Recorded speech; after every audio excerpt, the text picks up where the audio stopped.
Saudara-saudari para sahabat Yesus dimanapun Anda berada, dan juga para sahabat Yesus, Bapak Ibu, saudara-saudari di Paroki Santo Yosef Madari dan Stasi Santo Thomas Sayegan, pada hari Selasa tanggal 22 September 2020, kita kembali belajar ilmu sejati dari Sabda Tuhan yang menguatkan, menuntun langkah hidup kita untuk menuju kepada kesejatian, yakni dasarnya adalah dari Sabda Tuhan Yesus sendiri. Marilah kita mengawali permenungan kita, pembelajaran ilmu sejati kita dengan berdoa dalam nama Bapa, Putra dan Roh Kudus. Amin. Allah Bapa yang kekal dan kuasa, terimalah kiranya kami menjadi putra dan putrimu, karena kami mengimani sabda putramu yang menjadi jalan kebenaran dan kehidupan kami. Sebab dialah Tuhan pengantara kami, yang bersama Dikau dalam persatuan Roh Kudus hidup dan berkuasa, Allah sepanjang segala masa. Amin. Pada hari Selasa tanggal 22 September 2020, kita sama-sama belajar ilmu sejati dari Injil Yesus Kristus menurut Santo Lukas bab 8 ayat 19 sampai dengan 21. Pada suatu hari datanglah ibu dan saudara-saudara Yesus hendak bertemu dengan dia, tetapi mereka tidak dapat mencapai dia karena orang banyak. Maka diberitahukan kepada Yesus, "Ibu dan saudara-saudaramu ada di luar dan ingin bertemu dengan Dikau." Tetapi Yesus menjawab, "Ibuku dan saudara-saudaraku ialah mereka yang mendengarkan sabda Allah dan melaksanakannya." Demikianlah Injil Tuhan kita. Terpujilah Kristus. Saudara-saudariku para sahabat Yesus, sabda Tuhan yang kita pelajari pada belajar ilmu sejati kali ini, kalau itu diterapkan dalam hidup harian atau hidup normal biasa, tentu kata-kata Tuhan Yesus ini sangat melukai ibu dan saudara-saudaranya. Karena kalau benar-benar terdengar oleh mereka, oleh ibunya dan saudara-saudaranya, lalu akan merasa kenapa Tuhan Yesus tidak mengatakan bahwa ada ibunya dan saudara-saudaranya, tetapi justru mengatakan bahwa ibu dan saudara-saudaranya adalah mereka yang mendengarkan sabda Allah dan melaksanakannya. Mungkin sudah lalu Tuhan Yesus ini tidak dianggap lagi menjadi keluarga mereka. Tetapi maksudnya tentu bukan itu, karena apa yang saya katakan ini tadi dari kacamata manusia. Marilah kita sekali lagi melihat dari kacamata Tuhan, apa yang disabdakannya, apa yang dimaksudkannya.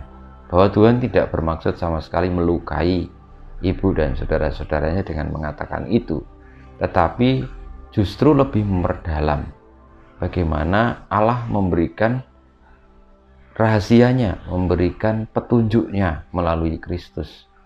Bahwa kita ini kalau bersaudara atau ada ikatan, entah itu ibu, orang tua, bapak, atau saudara, kakak, adik, itu pemikiran manusia saja atau ada dalam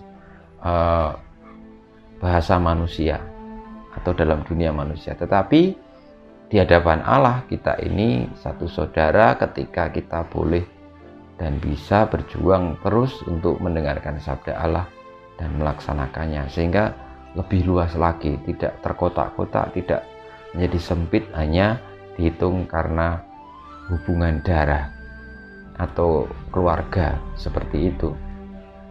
Maka saudara-saudariku, marilah kita melihat ini lebih jauh, bahwa Tuhan Yesus memperbarui pemaknaan tentang arti saudara dan juga hubungan keluarga.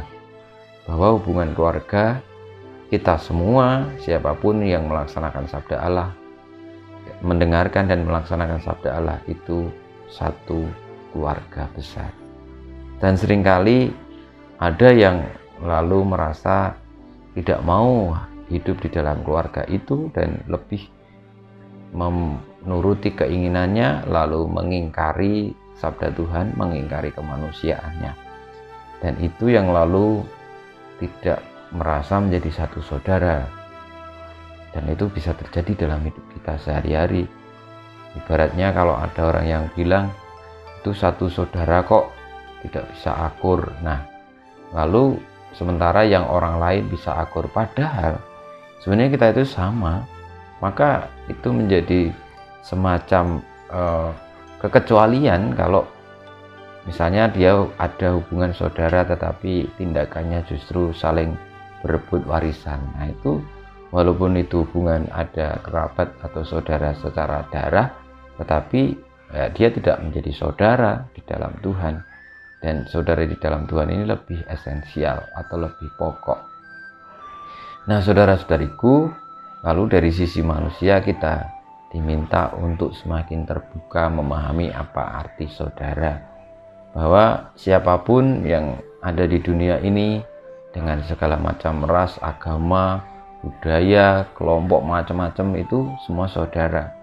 Lalu jangan hanya mempersempit saudara itu sebagai mereka yang ada hubungan darah keluarga, atau mereka yang punya satu ideologi yang sama, atau yang memiliki hobi yang sama, atau yang memiliki komunitas yang sama. Ya, tidak hanya sesempit itu, tetapi lebih luas adalah mereka manusia, kita manusia sesama. Kita yang melaksanakan mendengarkan sabda Tuhan, itulah satu saudara. Dan Tuhan Yesus sudah memperbaharuinya dan memberikan kepada kita pembelajaran ilmu sejati sebagai saudara yang sejati bagi sesama. Kita mohon berkat Tuhan, semoga kita boleh untuk menjadi saudara Tuhan Yesus dan saudara bagi yang lain karena mendengarkan dan melaksanakan firman Tuhan. Kemuliaan kepada Bapa dan Putra dan Roh Kudus seperti pada permulaan, sekarang, selalu, dan sepanjang segala abad. Amin. Ya Yesus, jadikanlah hati kami seperti hati-Mu. Tuhan bersamamu dan bersama rohmu. Kita semua hidup kita, karya-karya kita, perjuangan kita untuk menjadi saudara Tuhan Yesus yang menuju kepada kebenaran dan juga menjadi saudara bagi yang lain karena mendengarkan dan melaksanakan sabda Allah, senantiasa dibimbing, dilindungi, diberkati oleh Allah yang Maha Kuasa, Bapa dan Putra dan Roh Kudus. Amin.